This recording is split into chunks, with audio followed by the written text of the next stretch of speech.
Hi, I'm Professor Helen Murphy.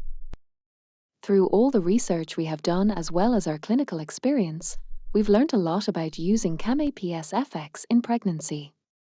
This short animation is designed to help you get the best out of this pregnancy-specific closed-loop system for you and your baby.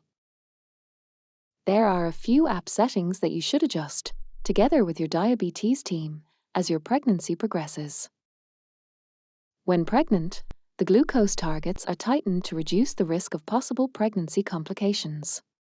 The sooner these targets are met, the better, but everyone is different and your diabetes team will help guide which targets are best for you to aim for.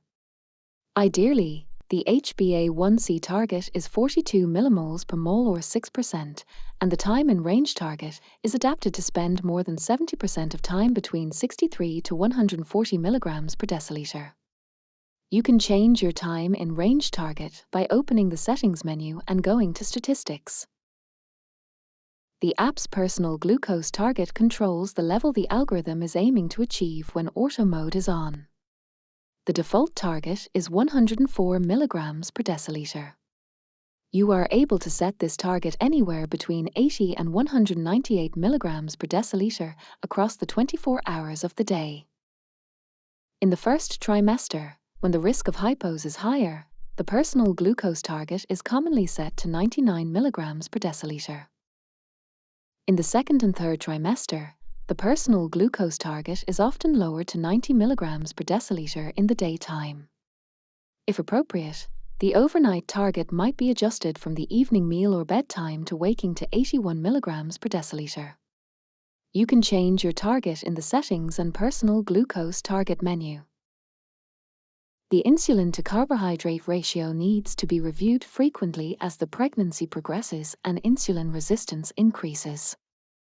Choosing low glycemic index carbohydrates and keeping the portion sizes small but spreading them throughout the day will help achieve optimal nutrition as well as target glucose readings.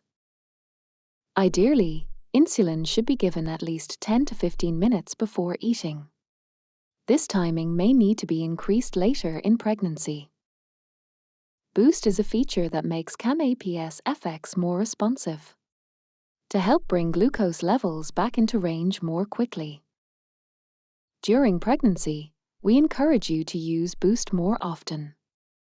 For example, if your glucose level is high after a meal, using Boost for 2 to 4 hours can really help.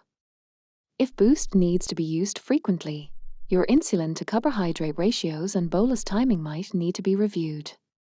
Please check for ketones if your glucose is running high.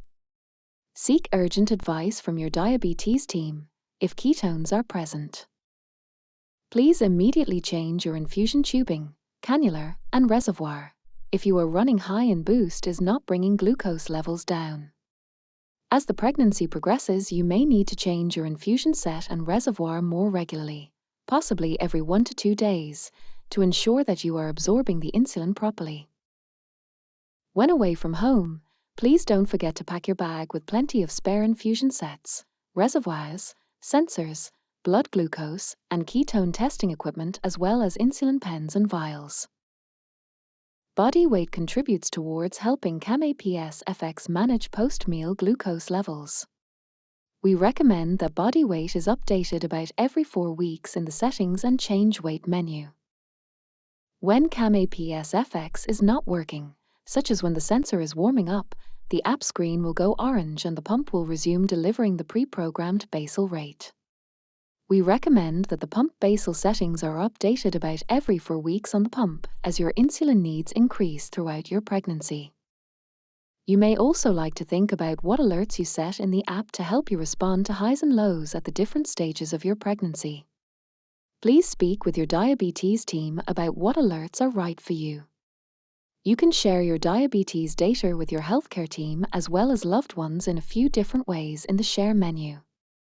You can automatically stream your data to Gluco or MyLife Cloud as well as a loved one following you in real time via the companion feature. Towards the end of pregnancy, it is good to plan the setting changes that need to be made at the birth. The personal glucose target needs to be increased to at least 108 milligrams per deciliter across the 24 hours of the day, just before or after the birth. Agree more relaxed insulin to carbohydrate ratios with your diabetes team, which can be programmed into the app's bolus calculator settings after the birth. Program a reduced pump basal pattern B on the pump. Pattern A's basal rate would have been increased throughout the pregnancy as a safety net, in case CamAPS FX couldn't work. Only swap to pattern B on the pump when the baby is born.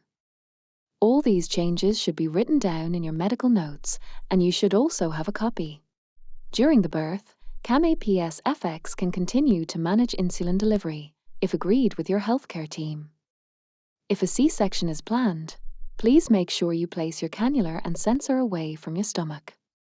Please also check the accuracy of your sensor and calibrate or replace it if the sensor is reading more than 55 milligrams per deciliter above or below your blood glucose reading when your sensor arrow is stable. After the birth, very little insulin may be needed in the first 24 hours. The real priority is to avoid hypos. Remember to set your new personal glucose target and insulin to carbohydrate ratios in the app. Consider using Ease Off to make the algorithm more relaxed and reducing the pre-meal insulin bolus, especially if breastfeeding. There is no need to try restart the algorithm. It will quickly adjust to your post-pregnancy requirements. Please change the time in range setting back to 70 to 180 milligrams per deciliter in the Settings and Statistics menu.